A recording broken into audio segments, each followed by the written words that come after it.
Content warning. The stories and themes shared throughout this podcast may contain themes that can be distressing for you. If needed, please pause and do what you need to do to take care of yourself. If needed, please reach out to a mental health professional for support. Welcome back to another episode of Resilient AF with Blair and Alana, but pause the Alana and bring in Alexis Hart. She is a Los Angeles native, is a seasoned death care professional with over a decade of experience across various facets of end of life and death care. Her extensive background spans mortuary and cemetery services, medical examiner, hospice, and forensic pathology, establishing her as a guiding light during families' darkest moments. She's currently the Chief Healing Officer at Prism Memorial.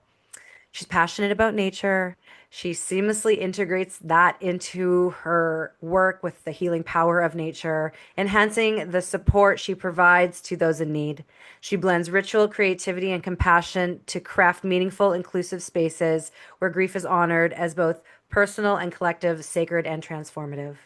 With a deep commitment to inclusivity and healing justice, she helps shape spaces where all stories are honored and grief becomes a portal for connection, meaning, and I was going to say transportation, but sort of Okay. transformation. Alexis is deeply honored to educate and serve grieving families, as well as communities, offering compassion and expertise throughout their journey. Welcome to the show, Alexis.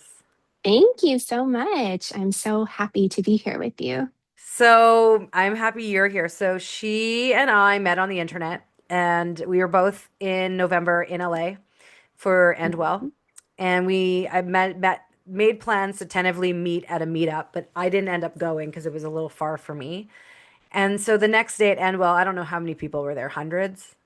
Yeah, it had to have been It, at least probably like 500 people. Who it just so knows? happened who was sitting right in front of me?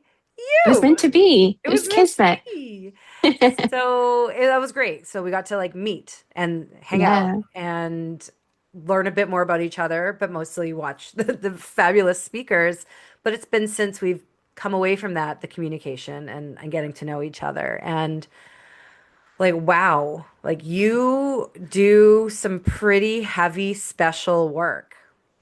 Yeah. I've done it for a long time and I absolutely love it, but it is heavy. How did you get into it? Like what did you want to be when you grew up? And how did you make the decision to enter this space? It's really funny. Growing up, I'd always been, I like to say, morbidly curious. I grew up watching forensic files and all of that stuff as a child, like really, really young as a toddler.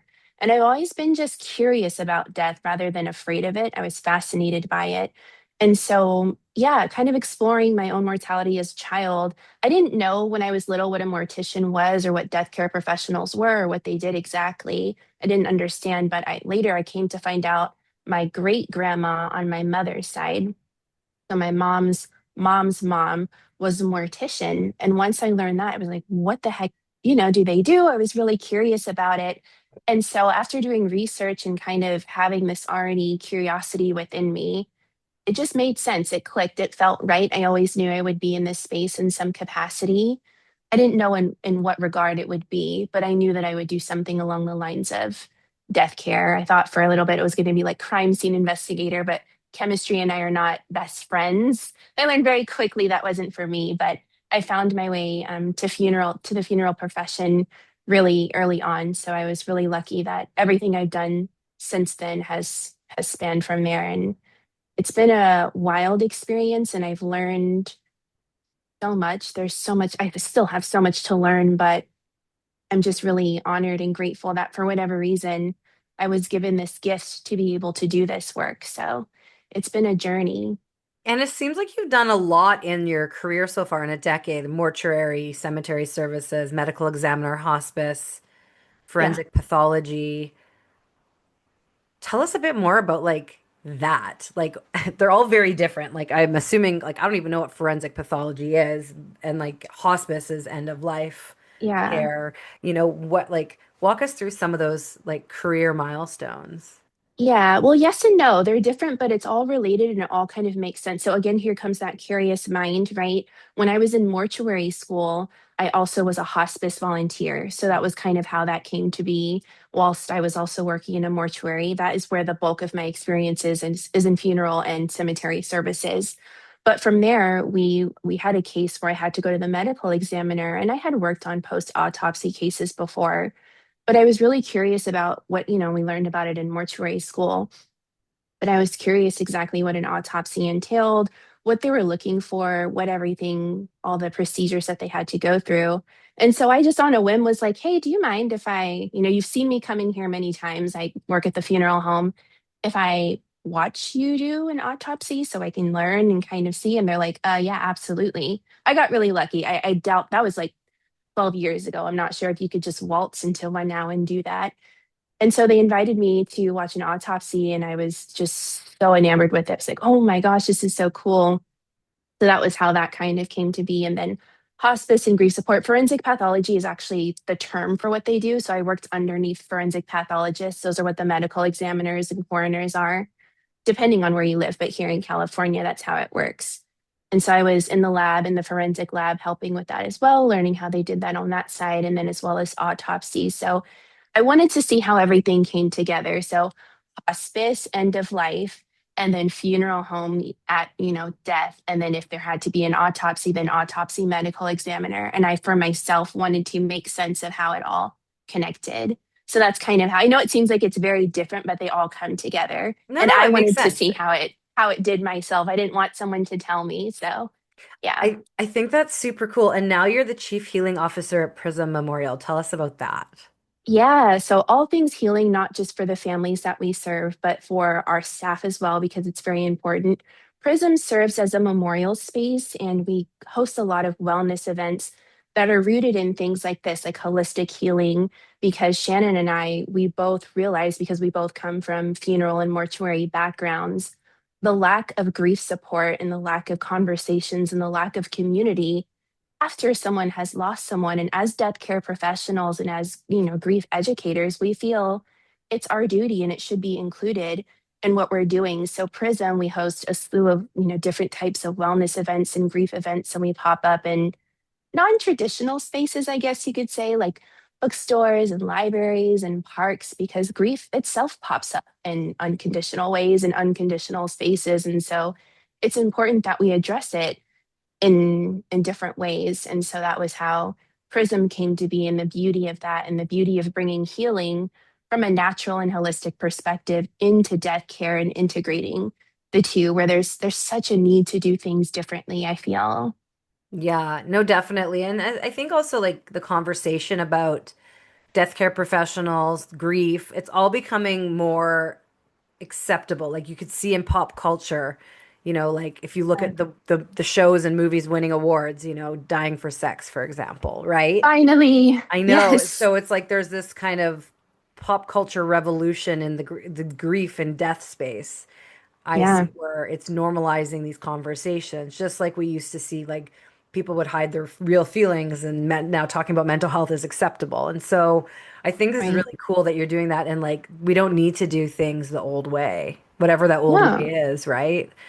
No. And it doesn't necessarily work well for some people. I think before, people saw grief as a one size fits all, and it's so not. I love that there's grief support groups available, but for some folks that's just not their jive. It just doesn't work for them, and that's okay. We need to have other tools in our box to be able to tap into, so that if that doesn't work, this person doesn't feel shame for being like, oh, I went to the grief groups and it didn't help me. You know what I mean? It's important to have different things available for folks if what traditionally was available for them doesn't work for them. That's perfectly okay.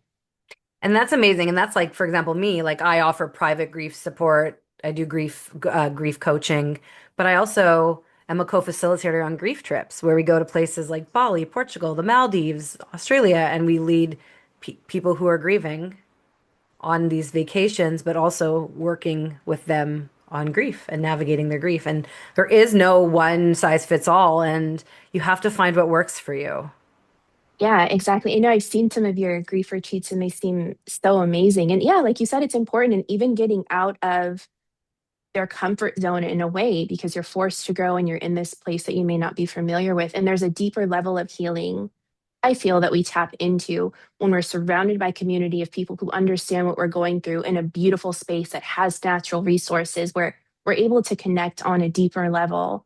There's just such a profound level of healing that is there that you wouldn't get in a traditional grief support therapist office, if that makes sense. Yeah. Not everybody, at Yeah. least. Honestly, the common thing that I've noticed, because I haven't been in this space as long as you, like I started the Global Resilience Project in March 2019, but I haven't officially worked in the grief space until a few years ago. And what I've noticed to be the common thread that kind of is the equalizer that works for everyone is being in nature. Mhm. And I know that you're very passionate about nature and you love nature. So let's talk about that. Oh my goodness. Yeah, I'm like the biggest hippie because again, I feel like the amount of healing that happens when you're in nature is extraordinary. And I think unfortunately we live in a very tech-based society. And so a lot of the things and tools that we have, but I mean, it's accessibility as well, which I completely understand.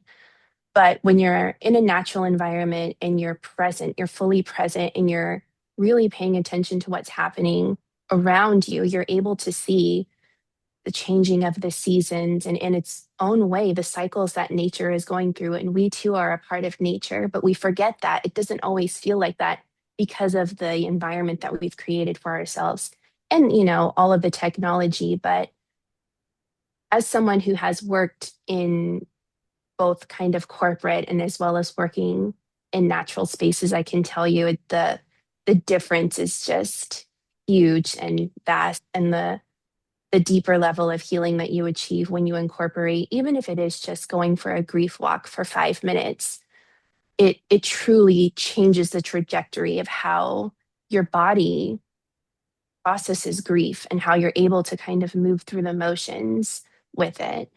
Well, yeah, and like the neuroscience says, spending at least 10 minutes in a green space like lowers your cortisol, right? Right. Lowers that Yeah. stress hormone, and it strengthens your immune system. It lowers stress and anxiety. Like Yeah. even if you're not grieving, Yeah. Just go to feel outside. good. Yeah. Exactly. And I feel like here, particularly in Western society, Japan does it great where they have forest bathing and things. But here in America, I feel like people feel like it's woo-woo to go outside or to spend time or to ground yourself. And it's like, no, this is who we were hundreds, thousands of years ago. This is how we naturally are ingrained. And the reason why you feel more anxious or you feel like you're not moving things is because you're disconnected from the natural cycles of life, which includes death and decay and rebirth in some senses, and renewal and cleansing and all of these things. But we're so far removed from all of that that it's no wonder we feel so dysregulated all the Oh my time. God. And it's hard to regulate. So, you know what I did? Okay, so I'm someone who loves nature. I always have. Went to summer camp as a kid, like going on 2, 3, 4 week canoe trips. I live in the mountains in British Columbia. Love hiking, walking. I'll even walk in, suburban areas, whatever. It doesn't matter.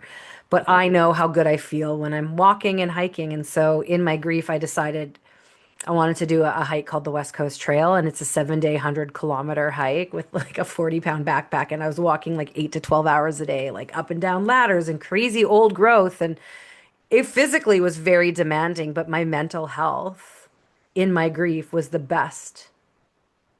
Yeah. It just you're with your thoughts, you're in the nature.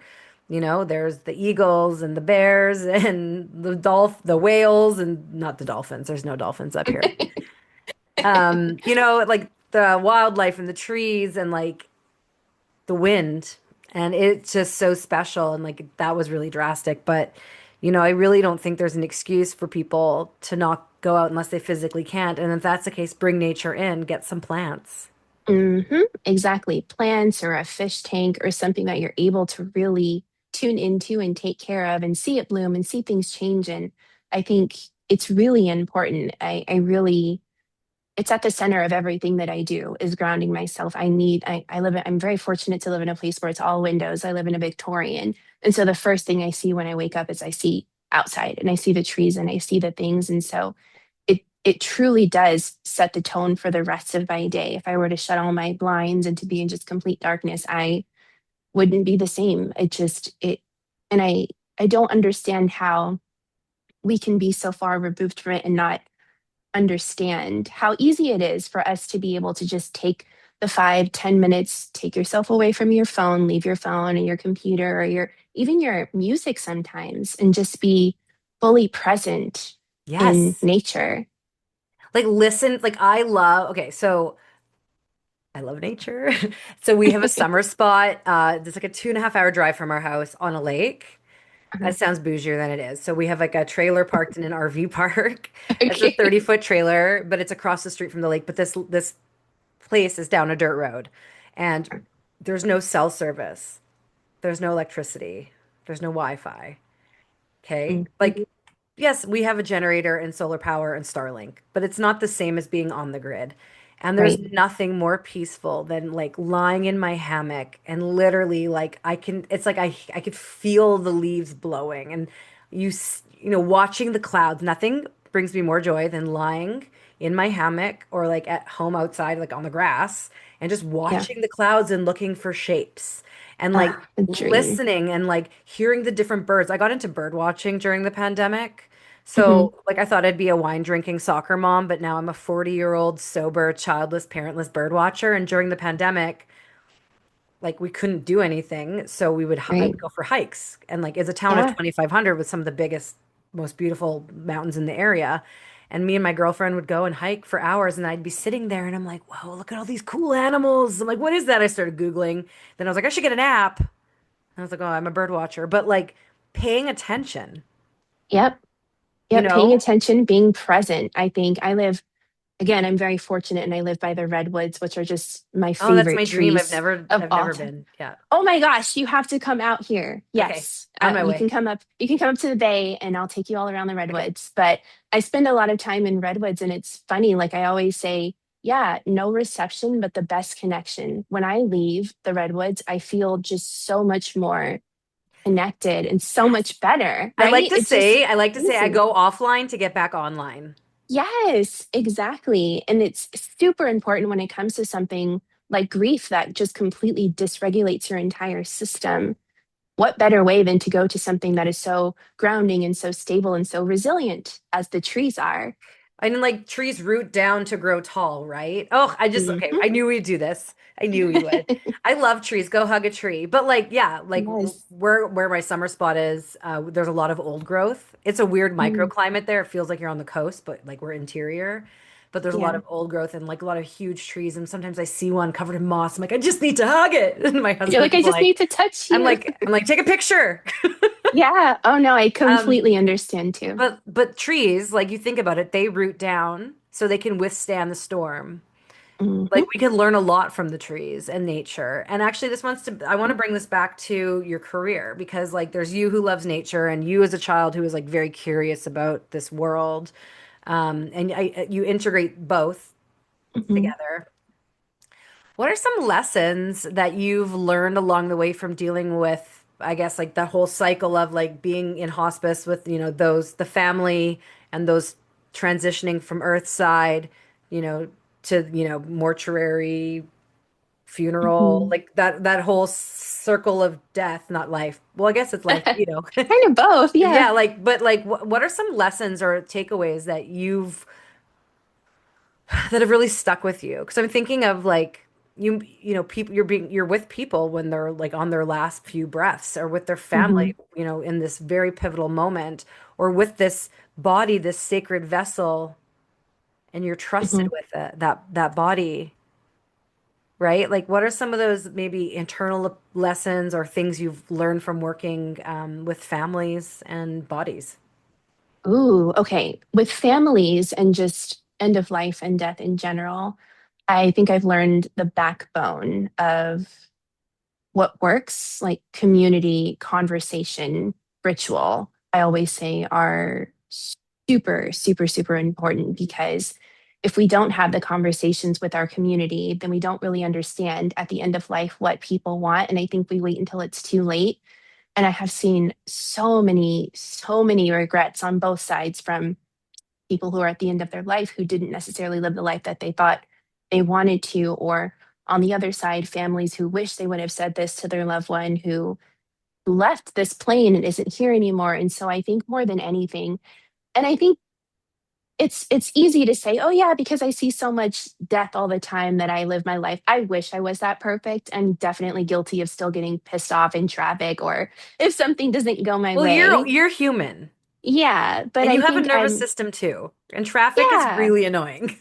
yeah, especially in these giant cities, but I Yeah. think I'm able to release things a little bit easier. And I established my own ritual routine because I learned very fast what happens when that doesn't happen. And I am very easily agitated, anxious, and it pops up in me and, in certain ways that aren't the most fun. So I think just really appreciating life more than anything else and telling the people that I love them, and harassing my mom in the middle of the night with my end of life plans right now, even though I've changed it 7,000 times, but having the conversations about what's important to us and, what we do want at the end of life. And even in life, what's important to you, who's important to you, tell them. I think more than anything, I've just seen so much regret at the end of life that I try my best, and I'm not always perfect. Like you said, I am human, to just appreciate everything, the little things, because Yeah. life is short. It really is. We only have a certain amount of time in this vessel that we're in, depending on Oh my whatever God. your beliefs are. You You know speak what I my mean? words, you speak my language. Listen, my mom and dad dying in the same year, my husband almost dying, all the shenanigans I went through, all the death and loss made me face my own mortality in my mid 30s. And I was like, I am not living a life that I want to retire from. Like, I'm just going to live my best life now and not for someday, but for now. And like, what are Yeah. those things I want to do? And Yeah. I'm going to do them. Because I don't have Exactly. kids. I like my like I'm in a relationship where like if I was in a relationship where I couldn't travel, I wouldn't be in the relationship. But like I know what kind of life I want to live and I know what kind of person I want to be and what legacy I want to leave. So Yeah. I'm showing up 100% and I don't want to be a cog in the wheel pressing buttons like waiting for someday when my mom didn't get to retire. She died suddenly at 62. My father-in-law died suddenly, I think it was 66. Didn't get to retire. I don't, my husband is almost died twice now in 6 years. What are you doing with your time?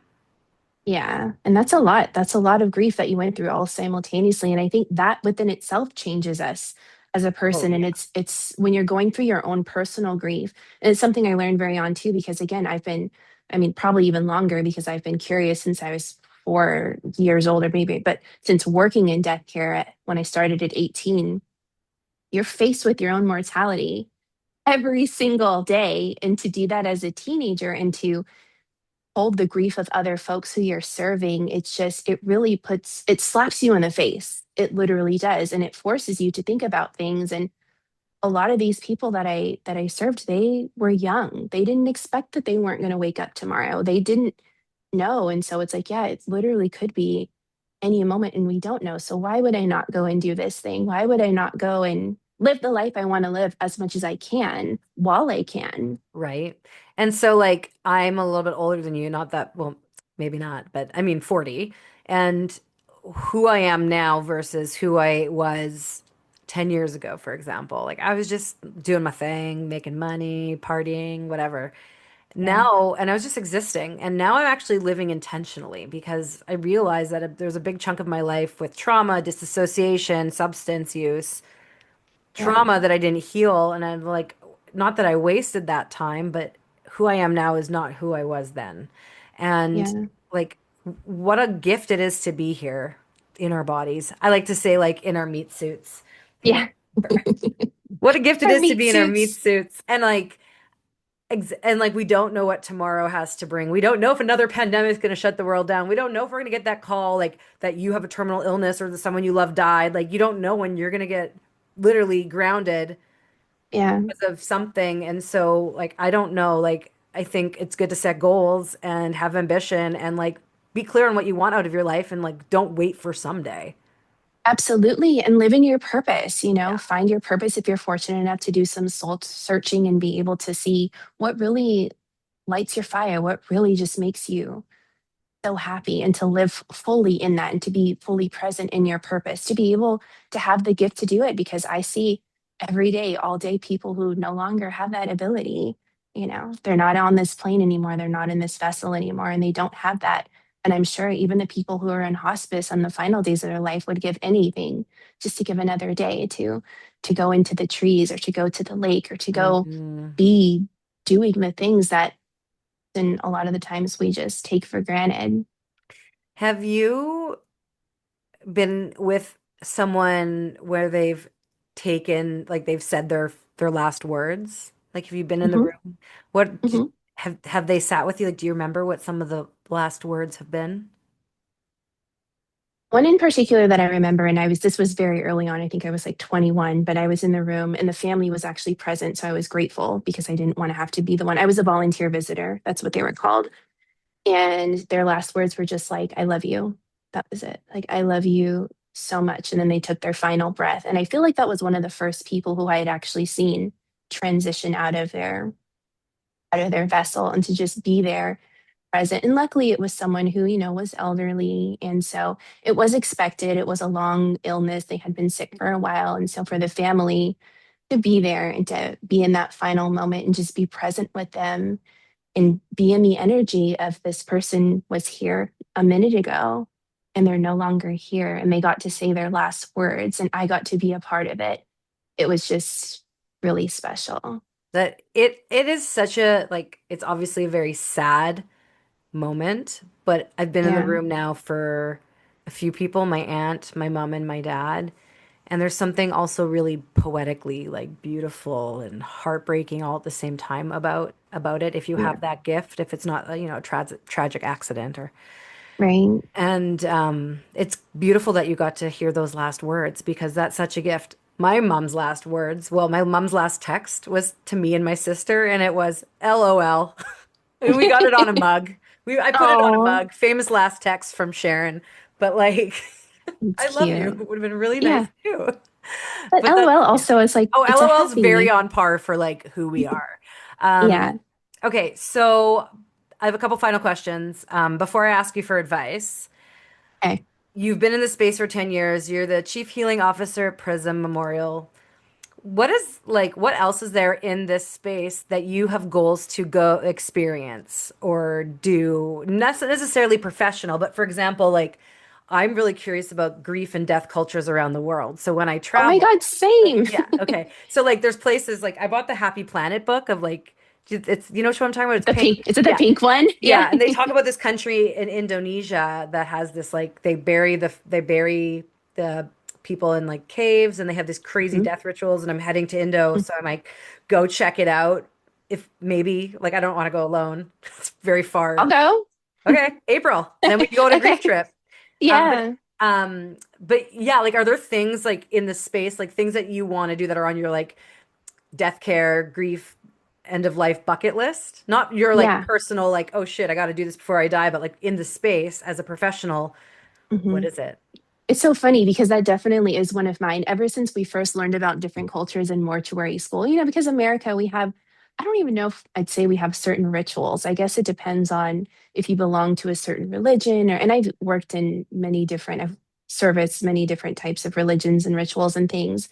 But I feel like to be somewhere else and to see how they truly do things and to learn why they do specific rituals, I think would be so special. And there was a little bit, I've seen, that book, I have that one as well. My mom got that for me, I think last year. And yeah, just learning, seeing in person and being a part of how other people process grief, I feel would just be incredible. And that's something I've been wanting to do for a while, for sure. I can't remember where I was. I've been on a lot of airplanes. I've been to a lot of airports recently, but one of my Uber drivers, we were talking and I was sharing about the work I do as a grief coach and a speaker in the Global Resilience Project. And he shared that his dad died a few years ago when he was in his early 20s. And like I think he was from Pakistan. I can't really remember right now, but their like for example, their tradition is to cook for the entire village. So they're the Mm, grievers, and their job is to cook and feed everyone while grieving. Where being yeah. Jewish, your job is to sit there and people bring Sit. you food. Yeah, sitting And so that you don't do anything. yeah, you do nothing. You literally sit there and people feed you endless bagels. And so it's so interesting, even the food component. Yeah, and the community component. Hmm. I don't know. Yeah, and It's interesting to me, like for my own curiosity. Like I have a couple other grief trips. Like so, I'm going to the Maldives. Um, I'm hoping to like learn stuff just from the locals if I can. But when I go back to Indo, I would like to try and go explore. And then I'm going to be in Portugal and oh wow. Portugal in August. And I have more like, I kind of want to explore more of the spiritual side there. They have a lot of portals, where the veil is a bit thinner, and I want to go explore those areas. So it's Yeah. not so much death, but it's more of the spirituality side. Yeah. But I don't know. There's a big world out there, and there's so much outside the walls of our home to There's so explore. much. Yeah. Yeah, and I especially a culture I'm really curious about is how indigenous folks handle because they have such that connection to the natural world and they're Oh, so a part yeah. of integrating nature. I feel that would be really Well, and I bet special. you every tribe is different too, right? Indigenous in like Exactly. certain parts of Africa versus the indigenous to our land here in British Columbia. And here, yeah, as well. So my part of my family is indigenous, so I've kind of been learning a little about there. But even I was watching something about indigenous folks in Canada, and it's completely different than the indigenous tribes that we have here. So just, but again, nature is the element that's interwoven through all of it. So I really want to see how they do things as well, because I feel like it would just be so beautiful. And it's not something that is talked about as openly as other types of cultures are. Like how a lot of like Jewish rituals we know, or like Catholic rituals I'm very familiar with, but Indigenous burial and end of rites, I feel like is something that the general public just has not much knowledge on. And I think there's a certain sacredness to that I would just be so honored to be able to be present for, not even necessarily have to participate if it is very sacred to them, but just to be present and honored to learn from them because there's so much that we can learn from them. I love that. Okay, so advice. We can go take this any direction, but you know what I think is interesting? Mm. Your career trajectory, because most people I know in this space got into it because someone died. But ever since you were a little girl, you've wanted to somehow be in this space. So what is your Yeah. advice to someone who's curious about stepping into a profession in this space, whether it's something they've been, wanting to do since they were a little kid or someone died? Like, what is your advice for someone who's like, I don't even know where to start? Yeah. My number one thing, and it's funny that you mentioned that because there's always such a difference between Shannon and I, my business partner, and I always talk about the difference in people who have to have something happen to them in order for them to get the call to come into this work versus people who just get the call initially. And so for me, if I were, sorry, there's a, I can't hear it, so it's okay. okay, okay. I'm like, should I wait until they No, pass no, it's cool. until We can't hear. my big city life? My advice for folks who are coming into this work in any capacity, whether you've had a loss or whether you hadn't had a recent loss, is to really make sure that you've processed your grief fully Hmm. before coming into this space and trying to help other folks process it because it's very easy to get triggered. And I think a lot of the times people don't realize that. And I've seen it happen time and time again, where all of a sudden something that happened to them before is now the exact same situation that a family that we're serving is in. And then they realize that they have all this repressed grief or suppressed grief that they had never addressed before. And now all of a sudden they're not understanding why they're having these anxiety attacks or why they are all of a sudden depressed. And it's like, I really want people to not bring that trauma to the families who we are serving. And it's okay to acknowledge that you have grief. It's perfect. We all have grief in some capacity, but really make sure that you work yourself through it. And of course, I'm always going to say to do that naturally, stay close to the elements, talk to the trees, hug a tree, do whatever you have to do to feel like you are fully able to be present for people who are actively grieving because the weight of that is the weight of holding someone else's grief is a lot heavier than your own. But if you're holding both, you're going to sink. And so make sure you take care of yourself first before trying to come into this space to be available for everybody else.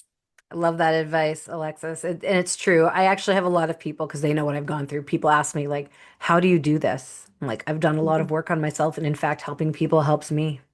Yeah. And I've gotten to a place in my healing. I also know what type of situations may trigger me and they aren't the right fit. Yeah. And that's a And beautiful thing to yeah. have that, discernment to know. And I think knowing your emotional capacity and knowing when to kind of give yourself a break because it is, I'm not going to lie, I'm never going to sugarcoat it for folks who may be interested in coming into this space. We do have days where it is very heavy and it is very hard. And as much as we want to say, oh, we'll leave it at work, and no, no, no. You'll take it home as much as you don't want to, but it's important. Have rituals in place that whether it being outside or even taking a bubble bath if you're like me, just whatever the case may be, have these rituals before putting yourself into the situation, which may try to shake up your foundation. Yeah. Get it solid and stable first, and then come into this space. Heck yeah. Well, thank you for joining us on this episode of Resilient AF. Thank you so much for having me. This is amazing. Oh, so fun. And thank you to everyone who tuned in, who joined us today. If you want to get in touch with her links are in the show notes. Learn more about her, dive into her world. And just remember, it's okay to not be okay. You will get through it. Just put one foot in front of the other. You're not alone. You have us. Let us be that lighthouse in the storm. And just remember, friends, you are Resilient AF. That's a wrap for another episode of Resilient AF with Blair and Alana. And thank you for listening. Are you feeling inspired to bounce forward? Let's connect at theglobalresilienceproject.com, where you can read many stories of resilience, buy our books, shop our clothing line, learn more about how to strengthen your resilience muscle, be empowered, and more. Remember, friends, you are Resilient AF.